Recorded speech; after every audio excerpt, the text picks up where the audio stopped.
गुरु जी के चर्चा सुनाया जाता नहीं, सुनी लो चर्चा सुन के तनी हम सब्सक्राइब करे।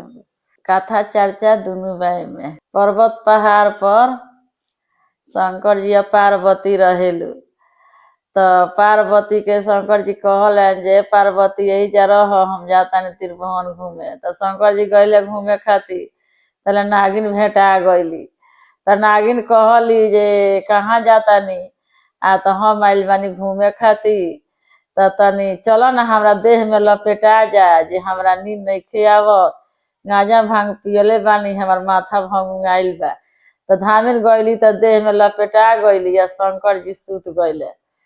तो यही करत रही। तले बहिन लो देवी लो देखलक लो, तो कहलक ये पार्वती, ये पार्वती, तू बारू पर्वत पहाड़ पर शंकर जी नागिन लपेटा तारी शंकर जी का देह में, तो शंकर जी सुत तारा। तो हाँ कहिए गईल हन घूमे खातिर या ना अइलन। तो अली पर्वत पर से पार्वती जी तो खोजे अली शंकर जी के। तो कहले का करत रहनी है? तो अपन त्रिभुवन घूमतानी, घूम के जाए।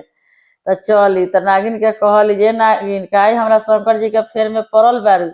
तो तारा शंकर जी के फेर में नहीं खियू, हमरा फेर में बारे। तो झूठ बोला बू। तो हाँ थी फेर में बारे, तू देखो ना। तो पार्वती जी का कहली जे ढूका लाग गईली, या ढूका लाग के देखली तो शंकर जी सुतल बारे। कह तारा जे नागिन, ए नागिन आओ ना, ए नागिन आओ ना। तो नागिन गईली तो तले पार्वती का कैली धामिल रहली, नागिन ना धामिल रहली। तो धामिल रहली तो पार्वती का कैली जे उनका के 4 टुका क देली, 4 टुका क के या चारों कोण पर बीग देली।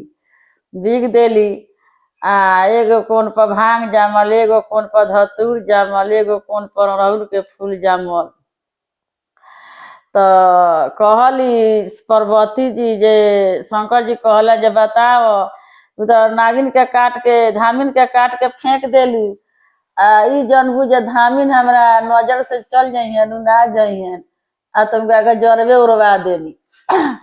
जरबे उड़वा देली। तो शंकर जी गांजा भांग पिए के खनिहार। तो पार्वती जी बना के धरे रहली निमन बाउर खाए खाए। शंकर जी कहला जे हम ना खाए, हम जब खाएम तब भांगे धतूर खाए। तो कहाँ से ले आई? तो जा होदे भांग जामल बा ले आओ, भांग ले अबू तबे खाएम, ना तो ना खाए। तो गईली भांग के पाता तुरे। तो हमें से आवाज आवता भांग के पाता में से जे लाज ताहारा नइखे हो गौरा, शरम तनको नइखे, भंगिया के पाता हो खातिर अइलू ए गौरा, तू लोढ़लू ए गौरा, तू तो बारू अगल हो बगल, हम सिरवे पर बानी हो गौरा, सिरवे पर बानी। तो पार्वती जी कहली जे काहे हम भांग के पाता तुरे गईनी ह? तो उनमें से आवाज आवता जे तू तो बारू अगल बगल, हम सिरवे पर बानी, कौन चीज बोलता? तो शंकर जी कहलन जे का ओकरा फेर में बारू? भांग ले अइलू तो जा धतूर के पाता ले आव। तो धतूरो के पाता में गईली तो हिंगा आवाज आवल, जब तुरंत तारी तब आवाज आवता तू तो बारू अगल हो बगल, हम सिरवे पर बानी हो गौरा, सिरवे पर बानी, भंगी धतूरी के पता हो खातिर अइलू ए गौरा, तू लोढ़लू ए गौरा। तब लेके अइली तो कहली जे काहे दुनू बोलता? तो कहलिए जा ना बोलता तो बोले द, जा बेल के पाता तुर ले आव तब हम खाए।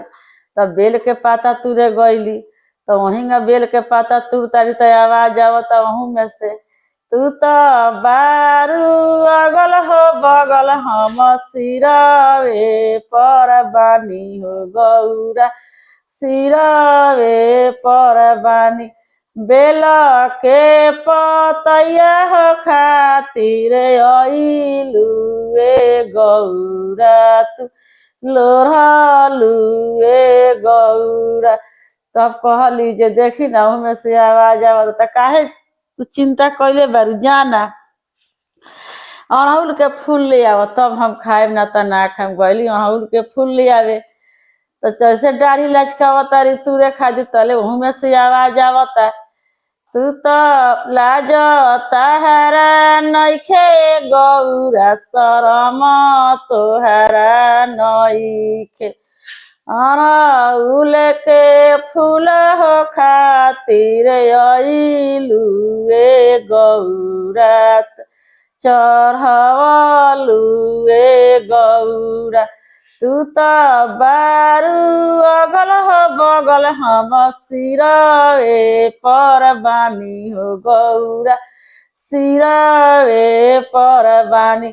तब पार्वती जी कहली जे बताई चारों हम तुरे गईनी चारों पर आवाज का आवाइल ह। तब कहले जे देख चारों जौन काट के बेगलू है उ चारों टूकी उ भांग धतूर जामल बा आ उहे खाए में हमरा के लोग चढ़ाई तबे हम ननद होखे। तो हमरा सिर पर जरूर भांग धतूर बेल के पाता अड़हुल के फूल हमरा सिर पर रही। तू कतनो मरलू है कटलू है बाकी रहिए धामिल तो हमरा सिरवे पर रही।